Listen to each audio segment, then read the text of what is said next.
started out with this 1967 convertible, built that baby up. Next, I went to the gym truck, and this thing was a beast, but just didn't check all the boxes. This is the You know my golf cart helmet? that I had, 50 mile an hour, would flip over backwards with torque, and that is what led me to the Jeep. And here we are. Why a Jeep? I think I've explained a little bit about how I came to this point, but I'll go a little more into detail about it now. So I started out with golf carts. Navitas was a controller that came about so I could allow the kids to ride the golf carts, to drive the golf carts, and even trust them to leave my view, because the controllers allow you to set even the speed, RPM, all of that stuff. So I could drive the vehicle 50 mile an hour, and the kids, I could limit them to 5 if I wanted to. Sadly, that got destroyed from one of my son's friends, because apparently 15 is too high to allow children to drive a golf cart. So next came what is called a gem car. So a gem car, I got tired of building a golf cart to where I could drive it on the road. I mean, at 50 mile an hour, I go out of the neighborhood real quick. So I wanted something that I could have legally on the streets. So GEM's cars are a low-speed vehicle.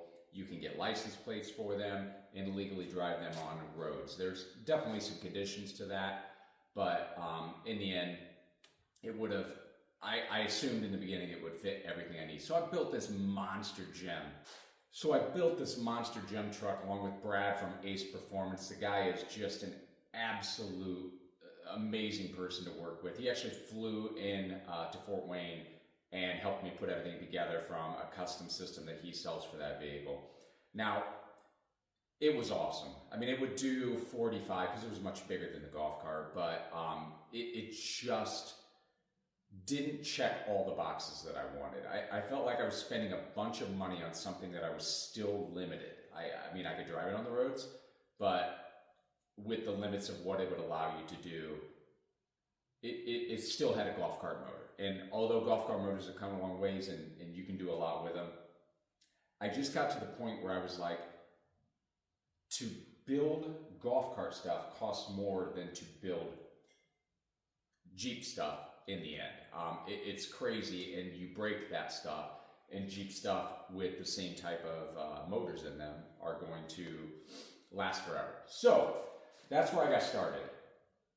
I showed a couple videos there of what those golf carts could do, but this is a whole new ball game for me. This is something I've never really dived into, so that's why I want to be so in detailed and show people, you know, all along the process, and so you can kind of get an idea of how tough or easy this can be, and if it's something that you feel that you can jump into and maybe try also.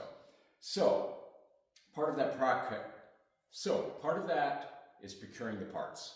So far, I've spent basically nothing on an electric vehicle because I've got nothing in here that is not Jeep stuff. So I am obviously spending some money on the Jeep stuff. We'll go over some numbers at some point. But when it comes to the electric vehicle, I've got nothing in here. That will change on Friday. So Friday, there is a off-road show down in by Dayton, Ohio. And so I bought the Nissan Leaf motor from a guy named Pete, who I believe it's him and his wife own Great Lakes EV. So I believe what they do is they are kind of your repair shop for Teslas after the dealership, you know, after everything is out of factory warranty. And so in buying the Nissan Leaf motor, he got the wheels a spinning.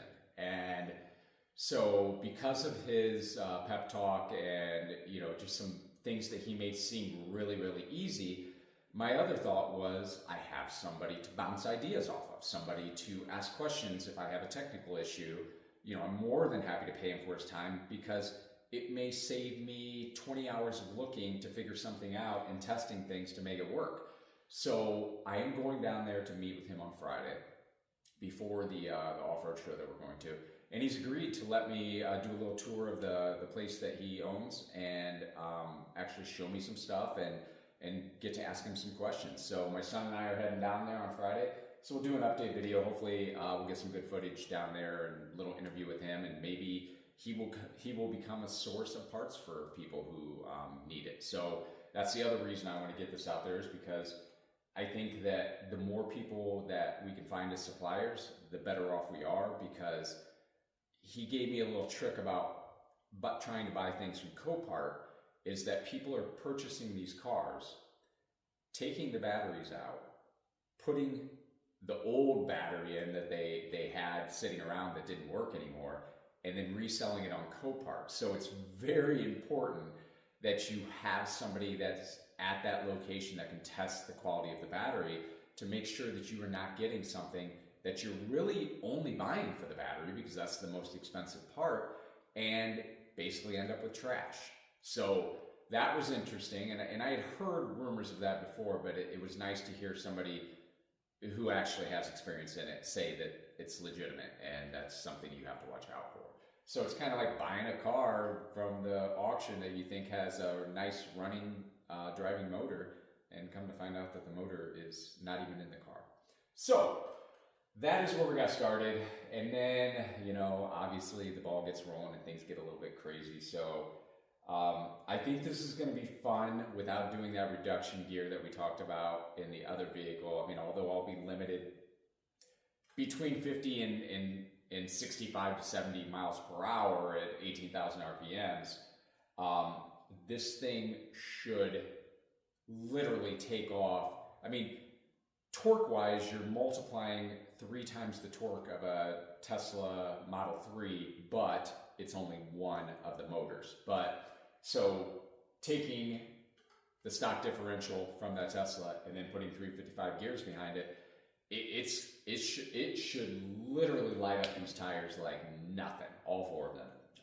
And I have lockers in it, so that would be fun to see how that goes. So I would assume that taking it off-road would be an absolute blast too. So please feel free to follow along on the adventure, and hopefully after this weekend, after talking to him, I will have another video out to show you. But for right now, I've gotten to the point where I know that I'm not going to be happy with the leaf spring suspension here, simply because I want to go with coilover shocks and 4-link on the front and the back. So I'm just going to go ahead and take it off, get the 4-link all set up. I can throw some bars in there until the day comes that I find a deal on some 14-inch shock. Thank you very much, and we'll see you next time.